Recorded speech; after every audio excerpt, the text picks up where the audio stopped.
Okay. All right. Okay. All right. Okay. All right.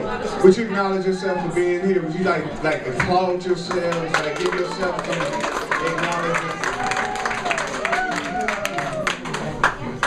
And just listen just for a minute. There is nothing to fear. There is nothing to fear. There is nothing to fear. There is nothing to fear. Get it? There is nothing to fear. There is nothing to fear. There is nothing to fear. Get it? Yeah. There is nothing to fear.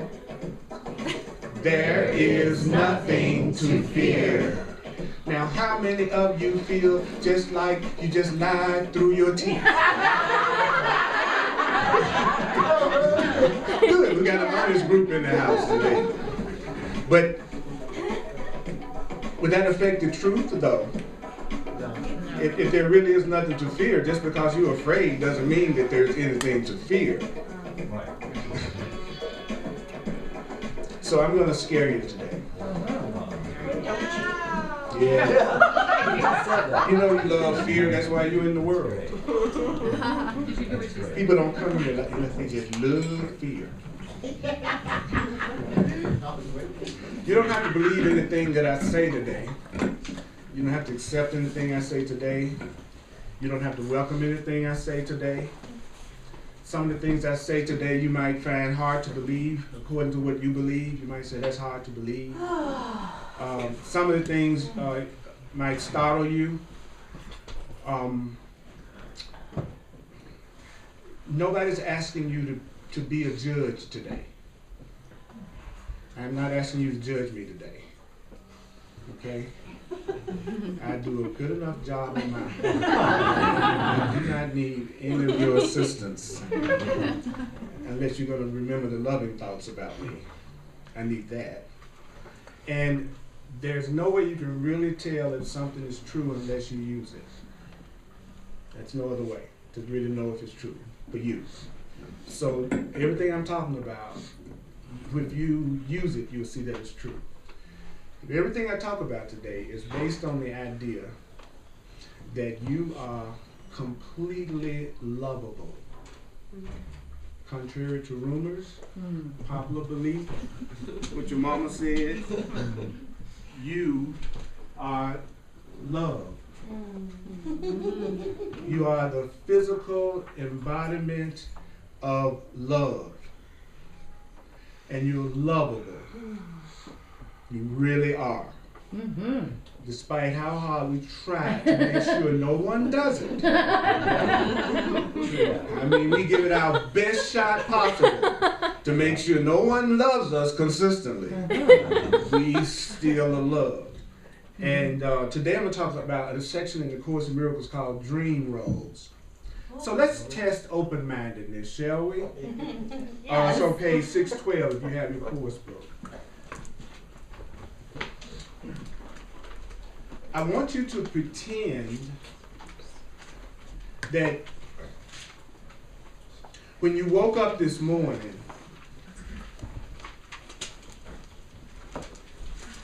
you didn't really wake up.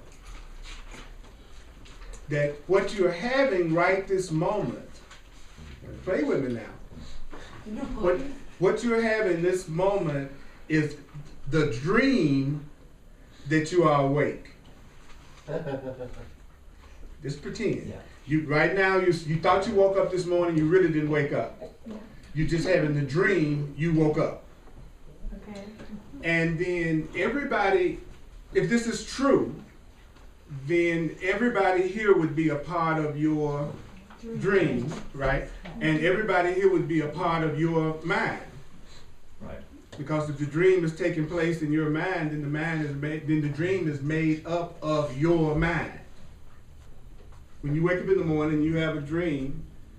The whole dream took place in your mind. So that means everybody in the dream was really just your mind, and that means that everything that everyone was doing in the dream, you ordered it because it was your dream. Right. So no matter what they were saying, no matter what they were doing, it was coming from your mind because it's your dream. So if you were having the dream that you were being chased by a bear, would you rather figure out a way to deal with the bear in the dream, or would you rather just wake up from the dream and then there's no bear at all? Yeah. Wake up. You rather wake up? Yeah. You sure? Oh, yeah. Yeah. Okay, now, if you're going to wake up from the dream that the bear is about to eat you, but there's a beautiful mountain behind the bear.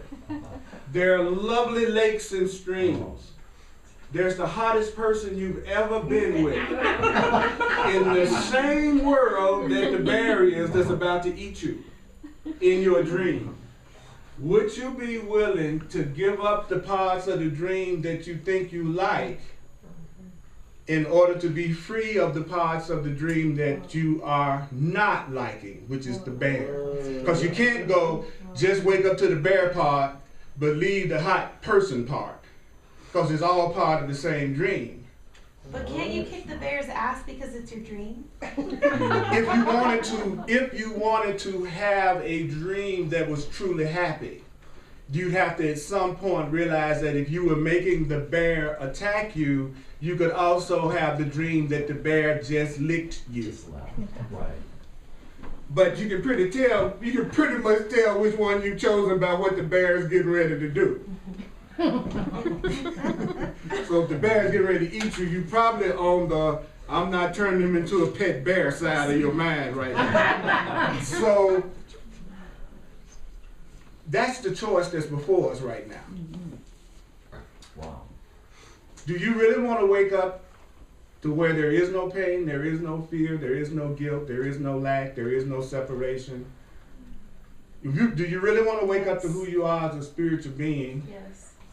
Or do you just want to stay asleep and be in the dream that you think the bear is trying to get you and you're a victim of the bear? No.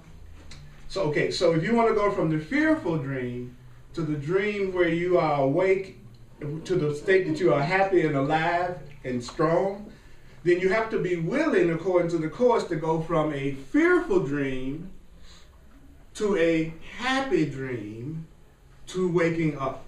You don't go straight from I'm a basket case to Christ. Yeah. There's a little intermediary kind of time between that. You don't go from I'm a total nut to now I am the master of illumination. You know what I'm saying? If you don't have enough discipline to get your clothes out of the cleaners, you're probably not an avatar yet. But you're cute. So the section I'm going to cover is going to be a trippy section. Okay, it's called dream roles, which means everybody in your dream, we pretended now, so that means everybody in here, they're playing the roles that we want them to play in our dream. Your mama's telling you what you want your mama to tell you. Your brother's telling you what you want your brother to tell you. Your lover's telling you what you want your lover to tell you. Everybody is telling you exactly what you are asking them to tell you because it's your dream. So there's no sense in getting mad at them because they saying, that's like me getting mad at the ventriloquist dummy because of what he said, and I was the one that projecting the words out of his mouth. It's like if people saying stuff to you that you don't like, you need to stop projecting it into them to be said back to you. Yeah. Yep. They're telling you what you believe. According to this stuff that we know is a bunch of crap. We don't have to believe. It's weird. So here we go. Do you believe that the truth can be but some illusions? Your illusions are dreams because illusions aren't true. Dreams are dreams because dreams are not true. The dream's equal lack of truth becomes the basis for the miracle, which means that you've understood that dreams are dreams and that escape depends not on the dream, but the escape depends on the awakening. So if I want a miracle, I have to tell myself this is a dream and It's not about me coming up with another dream. It's about me being willing to wake up. And if this isn't true, then it can be changed, because anything that's not true can be changed, and anything that's true, that's the way it is, and you can't really change it. That's a mouthful. I said it again. Anything that's true, you can't change it. Anything that's not true, you can change it. So that means you're not stuck, and I'm not stuck in any situation that we're in. Because we're in a place where everything changes. Do you know why the Course in Miracles says we're in a place where everything changes? Because it says that that's the Creator loved us so much that it wouldn't allow anything we come up with to be permanent.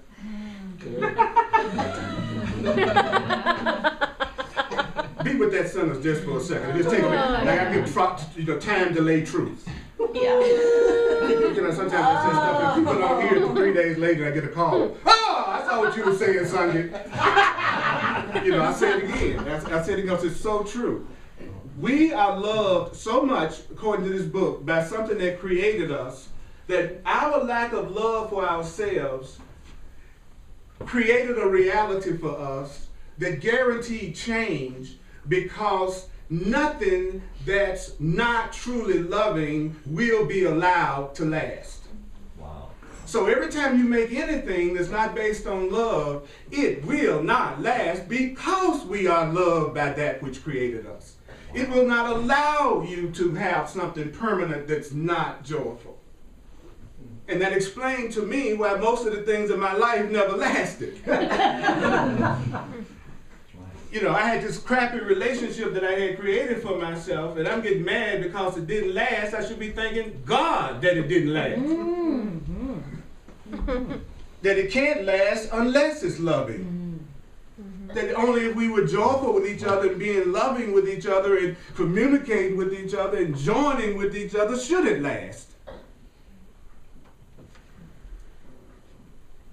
So that's the basis of the miracle, is realizing that any situation that you're in can change. He says that's a miracle, which he defines as a correct perception. If we have a correct perception, it's a miracle. If we have a correct perception, Wow. it's a miracle. That's why, of course. That's why it's called the Course in Miracles. It's a miracle if I love you like I love myself. It's a miracle Yeah. if I'm completely honest with you at all times. It's a miracle if I'm truly compassionate and forgiving. It's a miracle if I see you as an unlimited spiritual being who's not a victim of anything. If I see you all correctly and I see me correctly, it's a freaking miracle. That's why it's called the Course in Miracles. Yeah. Then it goes on and says the choice is, and I love this, it says, can it be that some of your dreams are kept and others awakened from? The choice is not between which dreams to keep. The choice is not between which one of my dreams to keep. He says the choice is only if I want to live in dreams, or do I want to wake up from dreams? Do I want to live in something that's not real, that I can't depend on, that always changes on me when I least expect it? Or would I like to really be in something that's permanent, consistent, that I could always have, that never turns on me, that always loves me? Not am I going to choose between the different slices of cake, the different kinds of cake, but am I ready for a pie? Because no matter what kind of cake I choose, it's still cake. Yeah. But if I want something different, it's got to be pie. So we're used to choosing among the same illusions and the same fantasies and the same ideas. And the Course is saying, well, you need to choose to wake up. Because every time you've ever been in pain, it's because you were deceiving yourself about something and you didn't really see the truth of what was going on. So I'm like, woo! Wow. So he says, thus it is, the miracle doesn't select some dreams to leave untouched by its beneficence. You cannot dream some dreams and wake up from some dreams. You're either sleeping or you awake. And dreaming only goes with sleeping. So either I'm going to wake up or I'm going to stay asleep. And the miracle, it will fix everything and not just choose some things to heal. So a correct perception heals everything. It doesn't just heal one thing. So the Course says stuff like, if you've truly been healed, would there be any need for your healing to be repeated? No. No. If you really solve the problem, you don't keep solving the problem over and over and over again the way we do. Yeah. Right. You know, if I'm really healed of being able to have a cold, I will never have another cold again. But I don't catch a cold, get healed, catch another cold, get healed, catch another cold, get healed. It means I never have had the healing of a cold. I don't have a relationship, and then I get another relationship, and the same thing happens, and then I think I've got another relationship, and then I've really changed the way that I deal with relationships. If I really know how to do relationships, then I'm not doing the same ups and downs and ups and downs and ups and downs and ups and downs with you that I did with somebody before you and somebody before you and somebody before you and somebody before you. It just means I'm choosing a different screen to project my movie on. And I call that my next lover. And if I'm lucky, I'll have one of those theaters that has like 10 screens.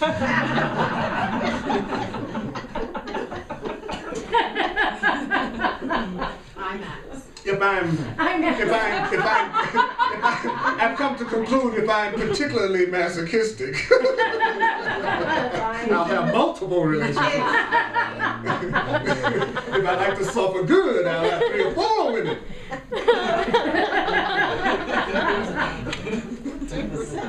What I thought was being a player when I was young was masochistic self-hatred.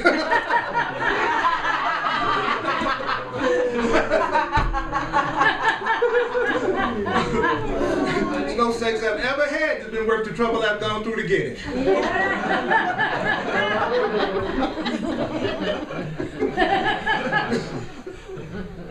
I dreamed that up.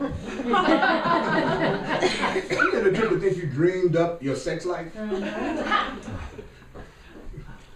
That's how I just did something particularly crude, but I'd have to say that for my advanced class. Oh, come on. No. Oh, come on. No, I was about to say, but if you're doing it really good, you have a wet dream.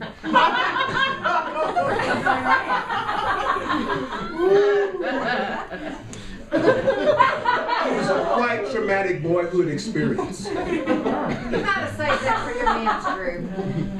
Actually, my men's group, I'm having a workshop for men on March the 2nd from 10 to 6. It's just like the dye for your beard. It's just for men.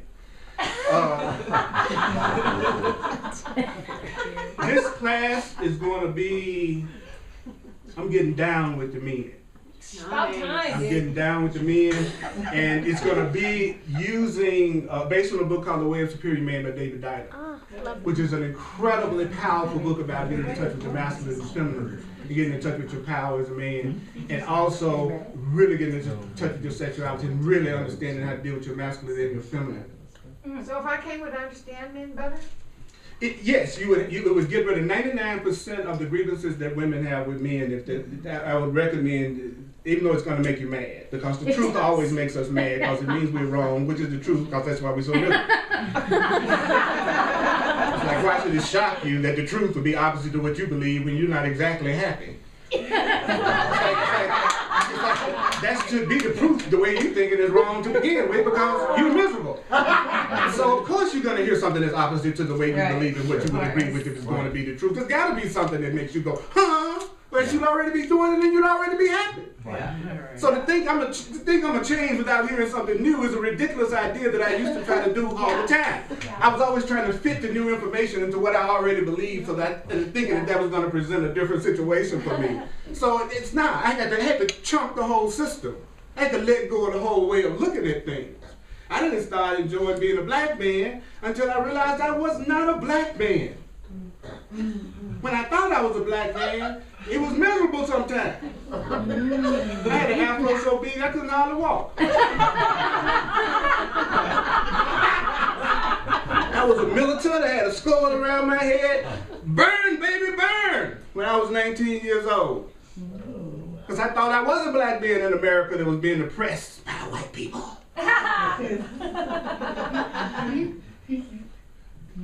That was my dream. Right. That was the way I was dreaming it up. Yeah. And then the truth saved me by making me aware that I am the white people. You're a man. This is my dream. This is my consciousness. It's all me, and you're me. I'm you. Sorry. Yep. I'm your brother for real. I am you. I'm you. I'm what you would be if you was a me. I'm what you would be if you were a me. So this is an example of another way you could be. That's who I am. I'm another aspect of who you are, looking back at you, saying you looking at yourself. Whoa! Whoa, we are lucky. Ah, thank you for your correct perception. But I'd like to officially say, I love white people.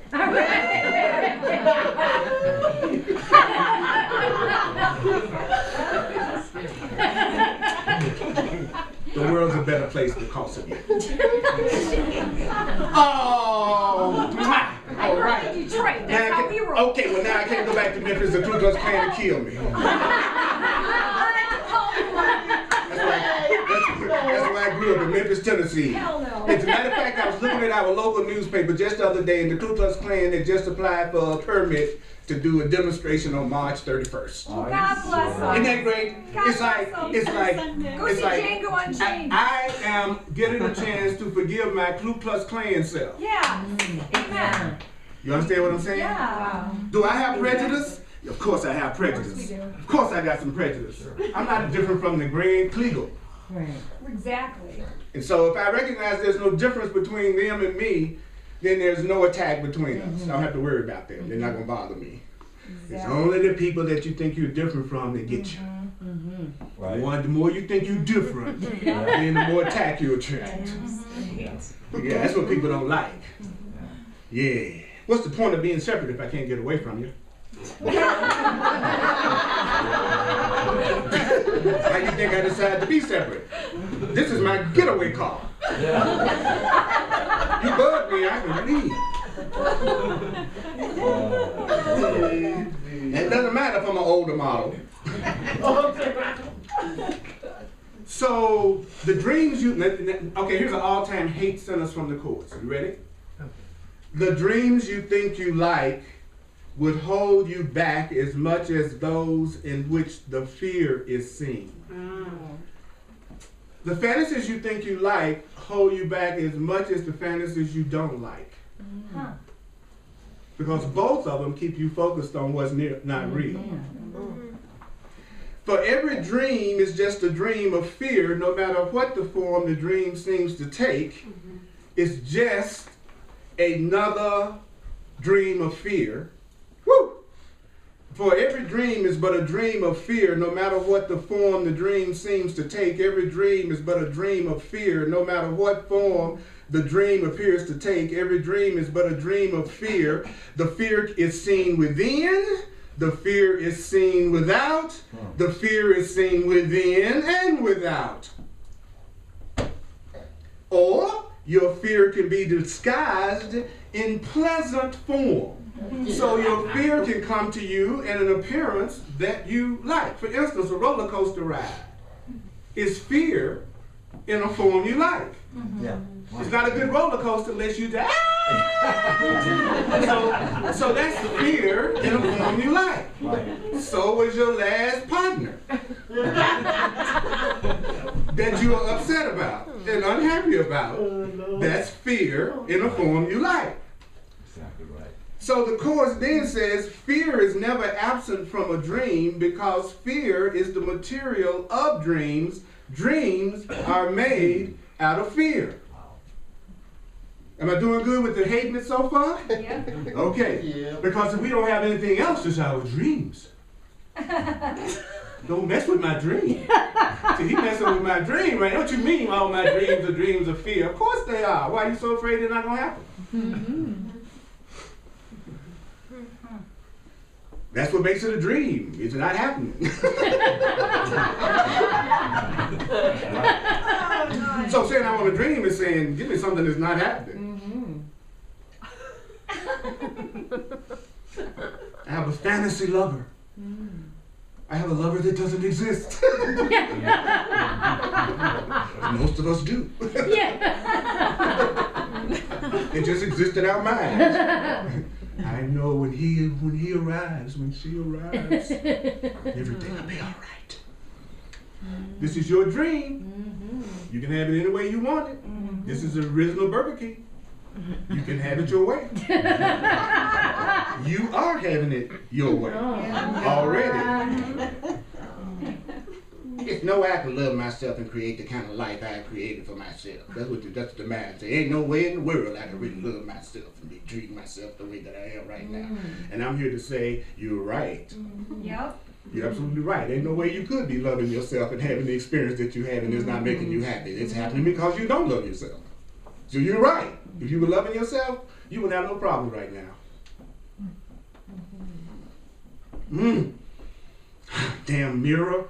It only reflects what I'm wearing. So if I want love to come back at me, I got to be the love that I want to see come back to me. I can't be standing up here with a stripe, with a plaid, solid colored red shirt on, and then expect that when I look in the mirror, I'm going to see anything but a red, solid colored shirt. So it's not going to come back to me as red unless I'm wearing red, and the happiness and love that you're looking for in your life ain't coming back to you unless you're the one that's extending it out into your experience. But I'm waiting for everybody else to love me, and then I'll love them. Right. When you prove to me that you deserve my love, then I'm going to give it to you. Now, hold up a minute. I'm not giving it to myself. I don't know it exists, and I pretty much hate everybody, but I got some love for you, baby.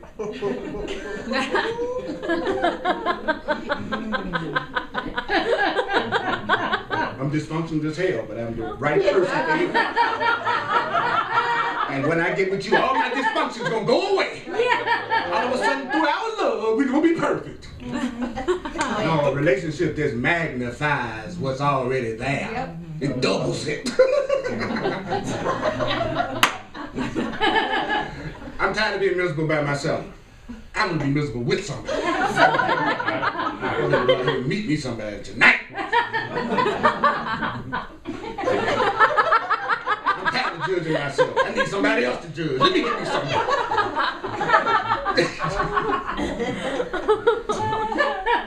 The Course in Miracles says this was supposed to be a joke. And we forgot to laugh. You know your financial situation right now is a joke. You know your love life in some ways is a joke. Not to mention that job, right? Why aren't we laughing? All our friends are.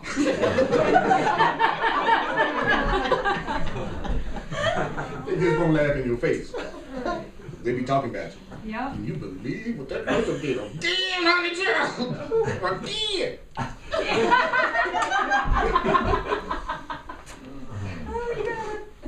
So, any questions about anything that I have irreverently described? Where's the joy? Where's the joy? If it's all, if the dream, if there's a fear, it's all fear. It's in different disguises and different forms. We can like it or not like it, but it's fear, so where's the joy? It's on the other side of the way you think. Yes. It's on the other side of the way you're looking at it. And what the book does is gives you the way to look at it that changes the fear into love, that transmutes it. See, the reason why, I can't get to California until I recognize I'm in Denver. Right? Like if I was trying to do it thinking I was in Memphis and I'm in Denver, I'd have some problems, right? Yeah. That's the only thing that's happening right now, you all. I'm just letting you know you're in Denver.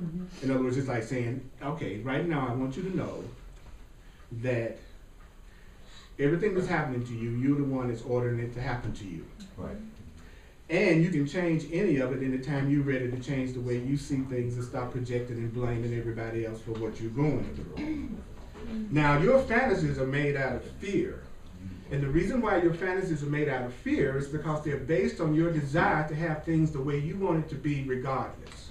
So you're very angry because you are having a temper tantrum. You've decided how things should be and how people should be, and they're not going that way. Right. So you're angry. So he says, so anger is pervading your dream. Everything has a core of anger and fear in it because you, by your own admission, you know you're not satisfied. So satisfaction or fear, dissatisfaction or fear would be the core behind your dreams. Why do they change then if it's not? Why does that beautiful relationship change into a challenging one? Why does that job you got so excited about when you first got it, 6 months later they see you standing on the ledge of the building? If it had truly been love and real, you wouldn't be so upset right now. It's like you can spin a top, but sooner or later it's going to drop. And it's spinning the fastest at the beginning, which we call the honeymoon cycle of anything we go through. That's the fast spinning part of the little bitty little thing we spinning. How do you keep it spinning? You have to keep it spinning. So anything that you're making up that's not created by God is always something you got to keep going on your own, or it collapses. So that's how you tell the difference between the things you're doing on your own and the things you're doing with spirit. Things you're doing on your own, the minute you take your attention off of it for a second, if you're not processing it all the time, if you're not trying to figure out what's happening every minute and make it into just collapse. You're always working on your relationship. Working on a relationship with my mom. Working on a relationship with my dad and my brother, my cousin, homeless guy on the corner. If all your life is about you making all day long, there's nothing you're doing with God. Yeah. It's your fantasy. It's your dream. It's you trying to make up it how it should be. That's what this book told me. Sometimes I hate this book. And sometimes it frightens me. But because it frightens me, I want to read it even more. Because I love things that frighten me. I'm attracted to things that frighten me. And then it seems to say things that's unavailable. It's too much love, it's too much peace, it's too much joy it's promising. That seems unavailable. Well, you know we already to what's unavailable. That's what attracts most people the most, what they can't have. They don't get turned on by what they can have. You don't do that till you love somebody. Or love yourself. Yes, Chris. So, and like, right now, I feel a lot of fear coming up in me because you're, what you just said about, like, you know, every time I try to do it, it fails. But that's the problem. But see, and I'm going to be rigorously honest here. Rigorously? Yeah,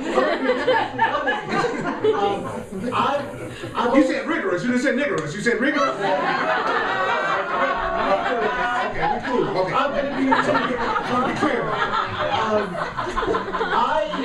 I guess I'm still holding on to this old idea that I was brought up with, is that I've got to work for my salvation. And if I don't work for my salvation, then you know I'm not doing it. And that's why the book gives you so much to do. That's right. So the part of you that feels like you need to do it, like you need to be doing your workbook lessons, you need to be reading, you need to be studying. There's plenty to do, Chris.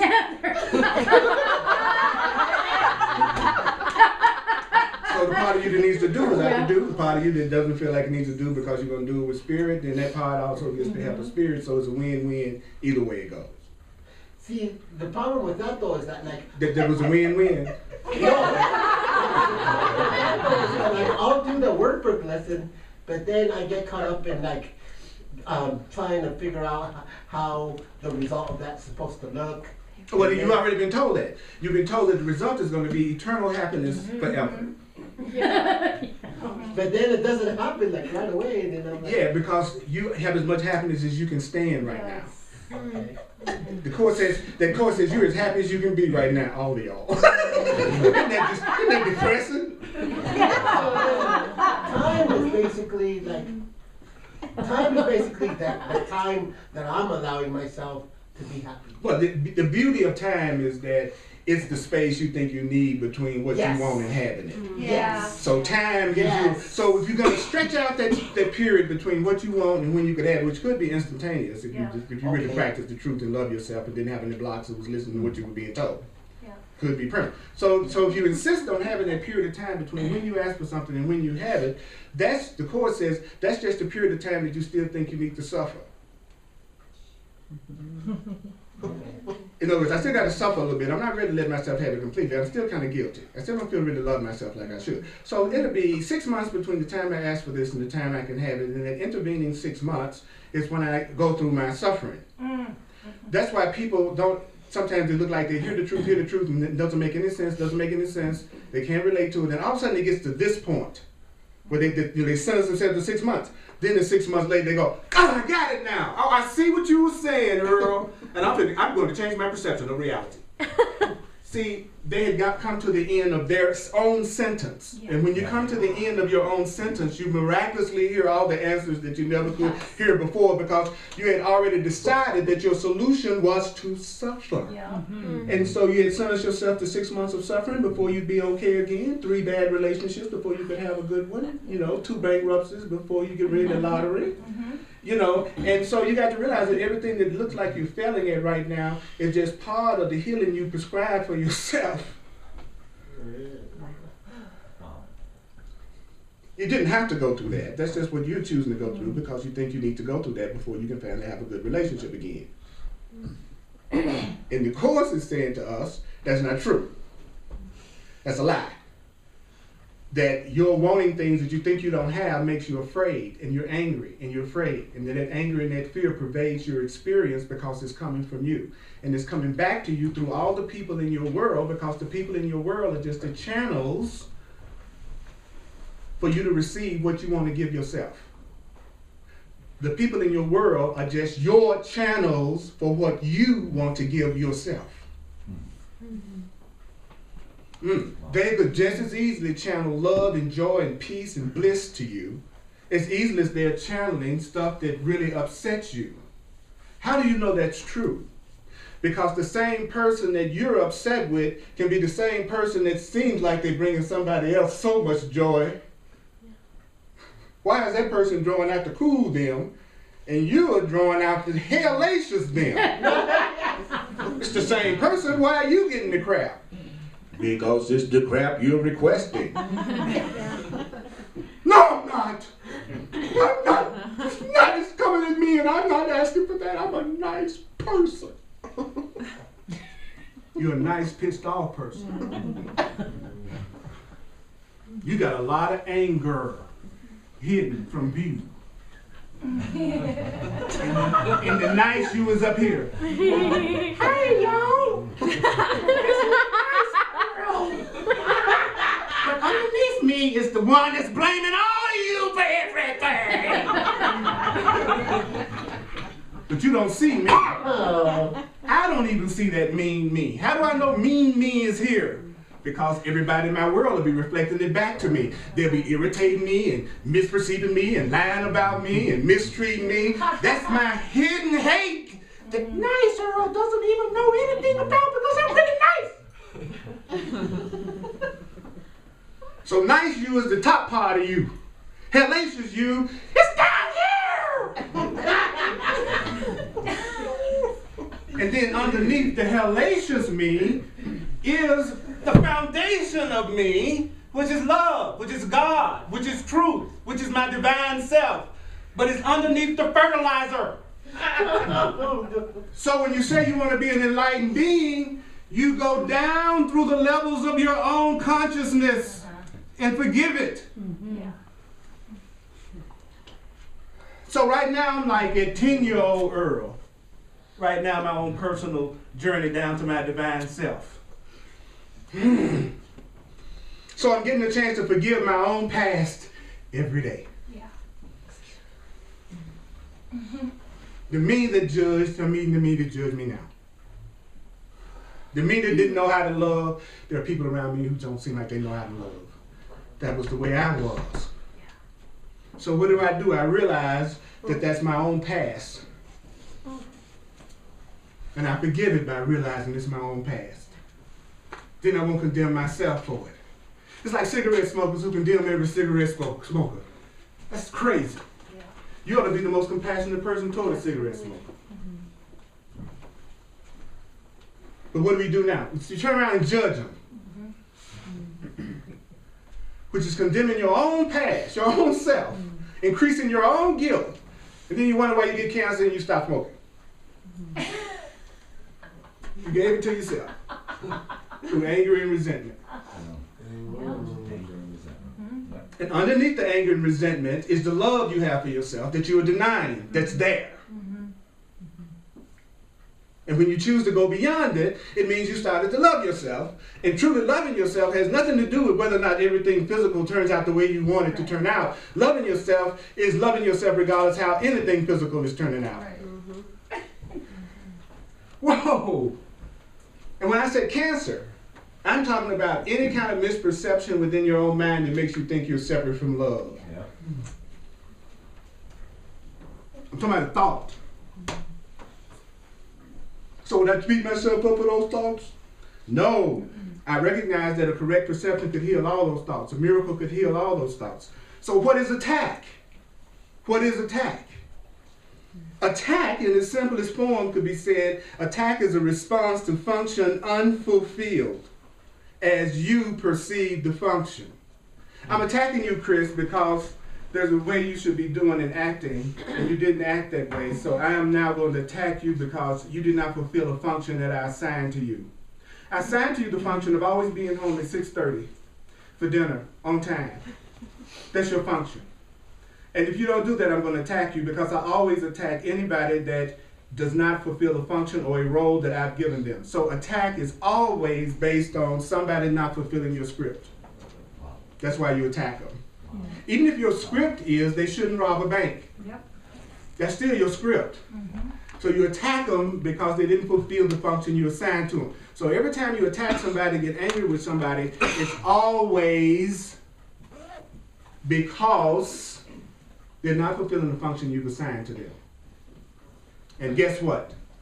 Nobody will all the time. No one is ever going to fulfill your functions that you've assigned to them all of the time. Ever. That's how you get rid of attack. I don't even expect y'all to fulfill my function. Yep. Yeah. And since I'm not even expecting you to fulfill my function, there's nothing for me to get mad at you about. Expectation is the mother of judgment. Yes.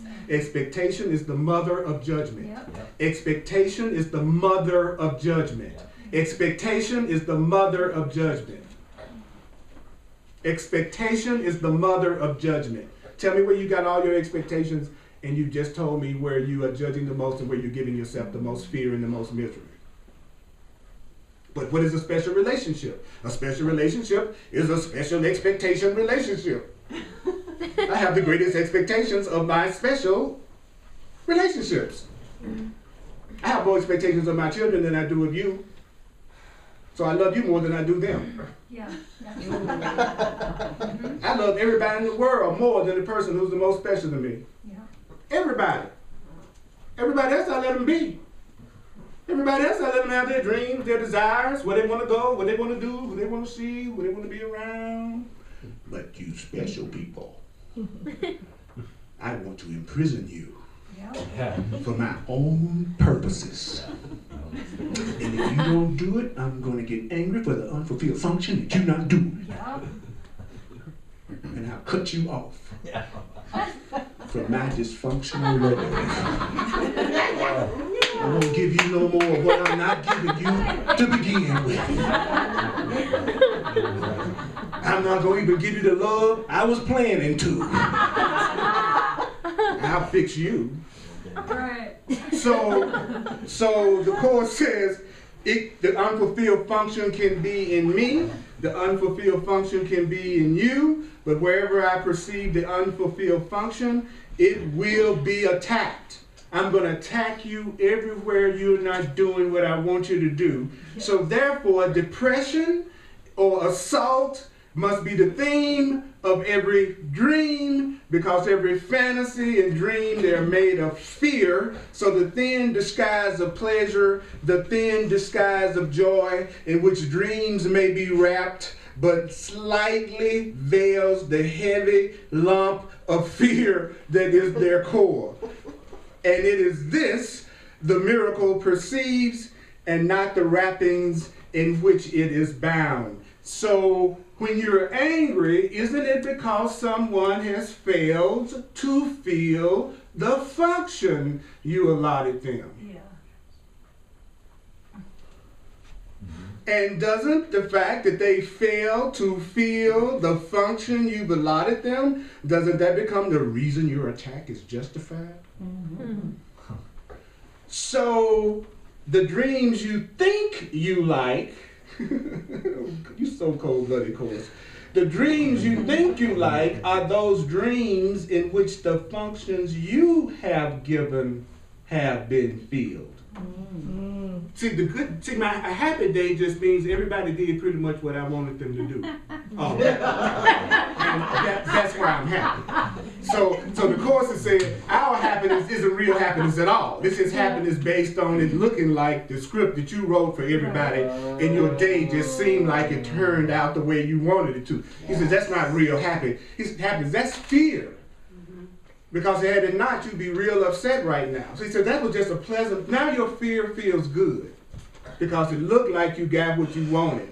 But you're still afraid you might not, and you're also afraid it might not last. So it really wasn't love, it was fear.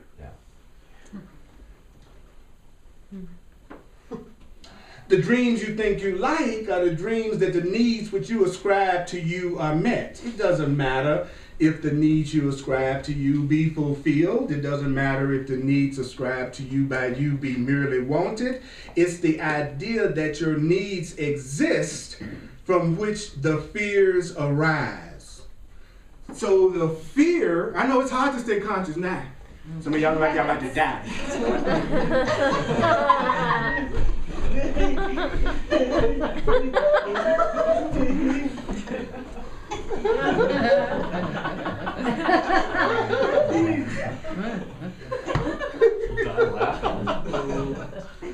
It's a normal reaction.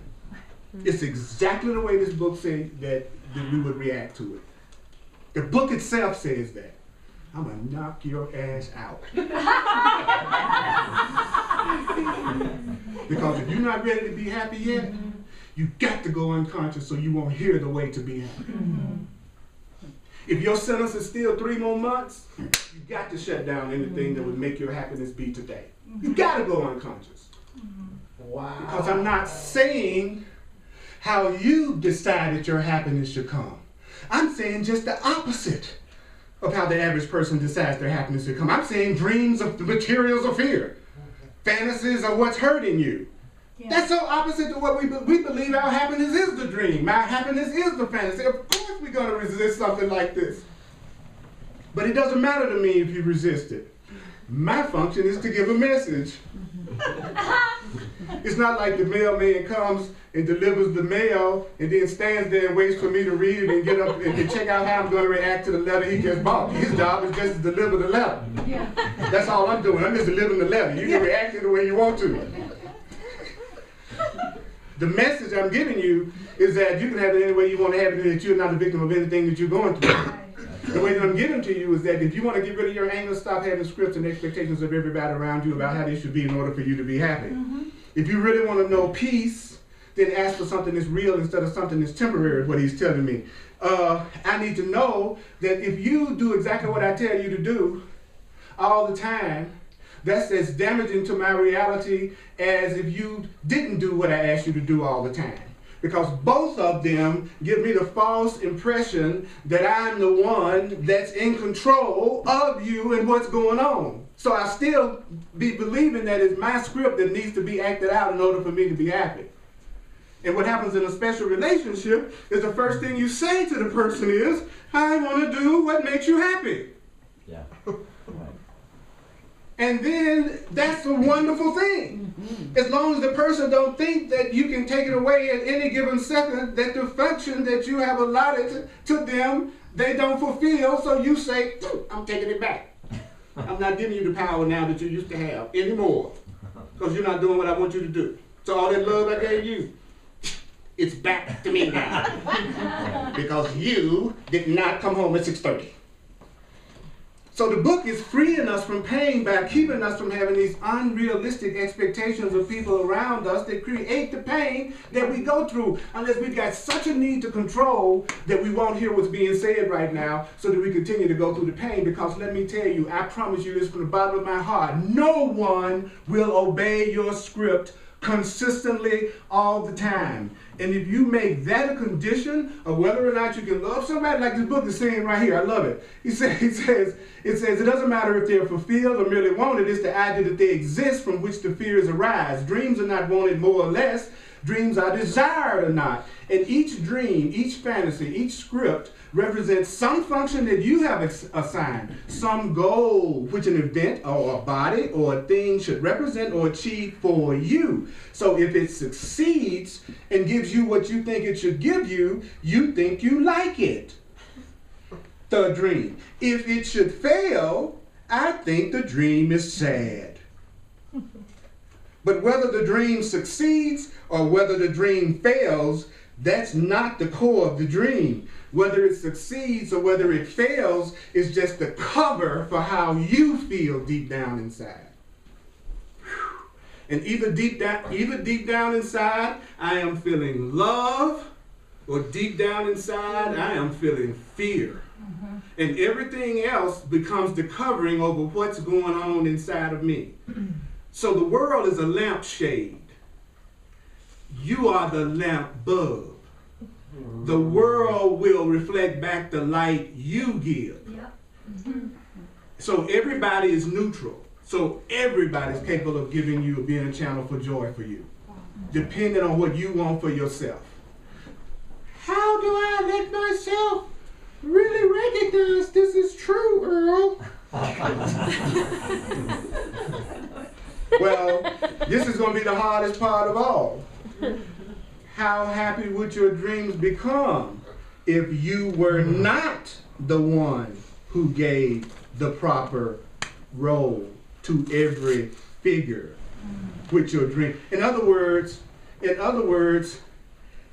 I let go of my scripts for you, how happy would my life become? I've already experienced many years of trying to be happy from getting you to act out my script.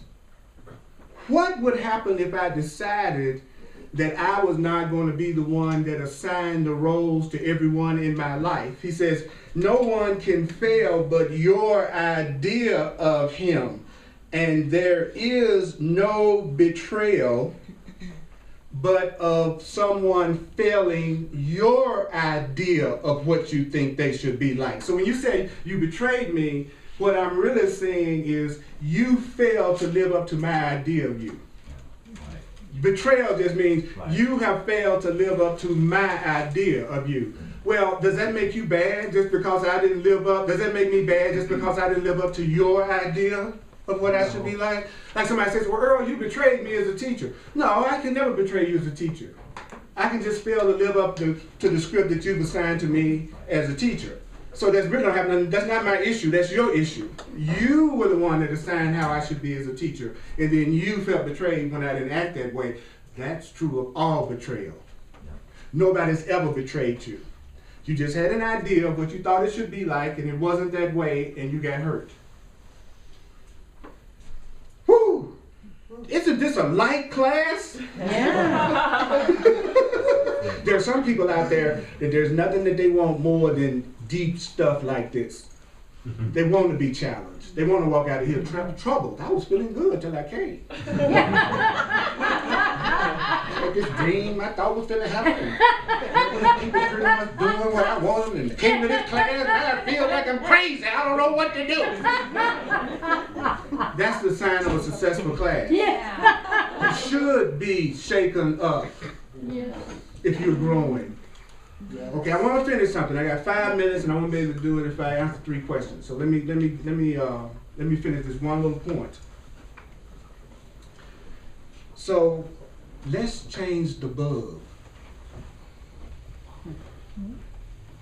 If your life is the lamp shade, if your physical experience is the lamp shade, and we've been changing lamp shades without changing the bulb. We've been changing lamp shades without changing the bulb, Right. the core idea, the core thoughts, the core beliefs, the core love, going within, dealing with our own stuff for real, letting that divinity under the insanity shine through. The core says, the core of dreams the Holy Spirit gives, your loving self gives, is never a core of fear. The coverings may not seem to change. It might look like you're still with the same person. It might look like you're still in the same job. It might look like you're still in the same body. It might look like you're still in the same city. The coverings may not appear to change, but what the coverings mean has changed, because now whatever is going on in your life is being covered by something else. It's love underneath what's going on in your life now. It's freedom underneath it. It's innocence underneath it. It's joy underneath it. So all of a sudden, this world that you've been in all the time that you thought was so fearful and challenging becomes the means for you to have the best time you ever had in your life. And you freak yourself out because you changed the bulb, and you changed the bulb through spiritual practice, which is what this is just one of them. Says your perceptions are determined by their purpose. And what your perceptions seem to be is what your perceptions are for. So that means a shadow figure or a person who attacks become a brother giving you a chance to help. And this becomes the function of the dream. And that's how you change dreams of sadness to dreams of joy. I've made the decision that your function in my life is to be a means for God and truth to become a part of my life. That you're in my life for me to wake up and recognize what true joy is. And that in this dream, the only reason that you're in my life and I'm in your life is to bring you more joy. The core of my dream has shifted because the Course in Miracles gave me another way of looking at myself. And now there's a whole different kind of light coming through the lampshades of my life. And that's the same thing that can happen with you. How do I do that? The first thing I do is try to let go of all of the scripts that I am putting on everyone around me.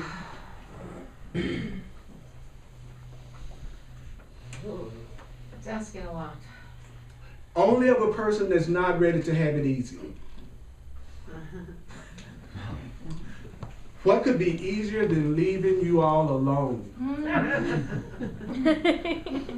Tell me one thing I could do easier than saying, I want you to be you, you to be you, you to be you, you to be you, you to be you. You make your choices, you make your choices, you make your choices, you make your choices. I don't have a script for you to act out. You just do what you want to do. It's your life, it's your choice. Okay, now that's one way of living. And here's another one. I got a script for you, I got a script for you, I got a script for you, I got a way you want you to be, I got a way I want you to be, there's a way you have to change. Now, which one of those paths seem hardest? The second one. But that's the one that everybody calls hard. Like they think they're not judging and not trying to have scripts is rough. Oh, I don't know if I can pull that off. It's like, that's the easiest thing to do, because they're not going to act them out any friggin' way you want them to anyway. I can't get y'all to act out exactly what I want y'all to act out anyway. So if I stand up here and go, I'm enlightened now, be yourself. Move along. You know, it's like, I'm going to have peace. Yeah. And you know what else happens? Is an extra little bonus. The people who would naturally do the thing you're trying to get other people to do show up already doing it, but it's just the way they are. So they are not doing it to please you. It's just the way they are, so you get a chance to experience what you like all the time. Yeah. So it's not like you sacrifice the things that make you happy when you decide to take the scripts off the people who aren't making you happy. That's why they're not making you happy, because they're not doing your script. Right? So what if I left those people alone and I let those people be, and I just allow myself to take my script off and just be myself, and then see who's naturally drawn to me, that naturally likes to express themselves in the way that I enjoy without me having to make them do it at all. I love the color red. They've been liking the color red since they were 3 years old. They're going to wear red whether they're around me or not. So that's the person I'm going to have some red fun with. But the person that likes green, which is the way I used to do it, and you say you love me, then you're gonna stop wearing red, even though you love green. Because if you really love me, you would do that. That's the way we do it. I know it makes you miserable to do this, but if you really love me, you do the thing that makes you miserable. That's a sign of how much you love me. And if you don't do that, you're selfish. Wait a minute, I'm selfish because I don't do everything you want me to do? Yes, that's the definition of selfishness. You don't do what I want you to do. So who's being selfish? Right. The person that's making a demand. Right. That's why I don't have to feel guilty about saying, no, I'm not. They'll throw you away so fast, which is giving you the freedom to have what really loves you without any kind of guilt because you're in a relationship with somebody else that don't love you. You've been freed by them. They can't get upset. They were the one kicked you out. You're the one free now to have what you really deserve if you love yourself enough to be patient for a minute and not allow yourself to be sucked back into the thing that you've done before because you're going to try that lampshade one more time. I like that lampshade. I'm going to stop. I feel like my life is at stake. Maybe got all that gun stuff going on right now. So, would you acknowledge yourself for hearing what would actually free you if you were willing to let yourself be free? If you were willing. Viva la freedom! Viva la freedom! Love. Oh, okay, I'm going to do the love offering. Please give me some money. Don't have a breathers band with me. Not that I have any scripts for y'all or anything like that. That's not me. But thank you for your financial expression of appreciation. When I eat breakfast tomorrow, I'll think about you.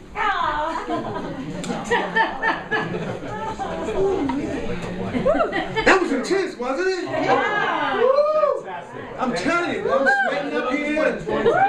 I'm telling you, I don't know. I feel all shook up. Oh, shook up. I feel like Elvis is in there. So, Earl, you just helped me realize something. Because when my script fails, and I'm confronted with fear, instead of feeling depressed, I should see that fear as like a gift for me to see what I need to forgive. Absolutely. And it's also making you aware that you have a script that's being unfulfilled in some way, and there's some fear. All fear is fear of loss. Right.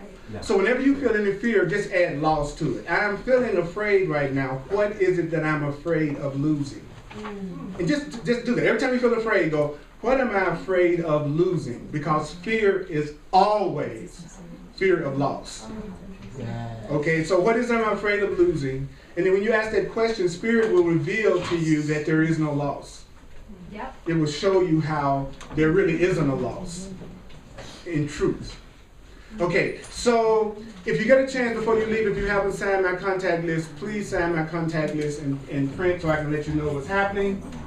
And check your mailbox. I got details in there about the Way of Superior Man workshop. And ladies, I would suggest that you give some thought to even sponsoring a man to come to my workshop, especially the one you like. Just a little tip. Just a little tip. Yeah. You know. Sounds like a script. You know, yeah. It's right. I'm no longer. I'm going to release you from the script of being a sane man. I'm not. You don't have to be. I'm telling you, there is no sacrifice. There's never been anything I wanted in my fantasies that I have not received since I studied the Course of Miracles. Every one of my fantasies I've had happened. It's the weirdest thing, because as he says right there in the book, I'll take care of your foolish needs and your real needs. As long as you won't use it on behalf of staying in unconscious awareness. So you think you need a house, you think you need a car, you think whatever it is you think you need, you can have it, as long as you don't use it to stop your spiritual growth, your evolution. You still want to continue to move toward God and truth. Why? Because what would be less of a distraction than for you to have what you think you want? If you think you have it, then you're not spending all your time worrying about whether or not you're going to get it. So then you can be about what it is you really want to be about because you don't think there's anything missing. So it's never not a good thing for you to have what you want or to ask for what you want. It really allows you to move faster on the spiritual path. So Spirit is smart enough to know that. You think you need a relationship? Okay, I'm going to give you a relationship as long as the purpose of that relationship is your evolvement and your awakening and to bring more love on the planet and more good on the planet. You want more money? Cool, but it's got to be for the good of everybody. It's got to be something that's going to be seen. How are you going to use it to render a service and benefit it? The universe is not interested in our personal interest. The universe is only interested in what's going to be the best for all of us as one. It's not concerned about your personal fantasies. But if you say, I would love my personal fantasy to somehow be used for the benefit of everyone and everyone's awakening, now you've just taken your personal will and you joined it with the universal will, and then you're going to have a lot more power behind even the personal things that you're asking for. Just stop asking for stuff just for you. Yeah. That's all you have to do. Just stop. Everything you ask for, say, let it benefit everyone. How can this be helpful to everyone? How can this bring... That's the only little slight change of perception that needs to be made to allow all of your desires to have a lot of power. But the average person won't do that because they'd be happy sooner than they think they deserve. And so I want you to do one thing before you walk out of here today.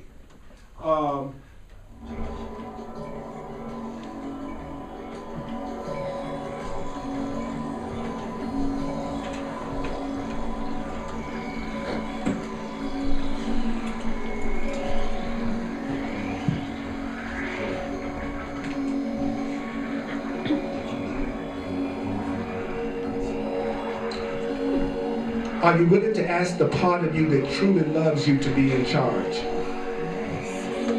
Are you willing to ask the part of you that truly loves you to be in charge?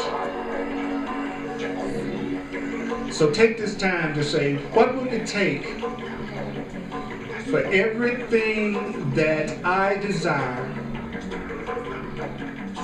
to come to me in ways beyond my wildest imagination,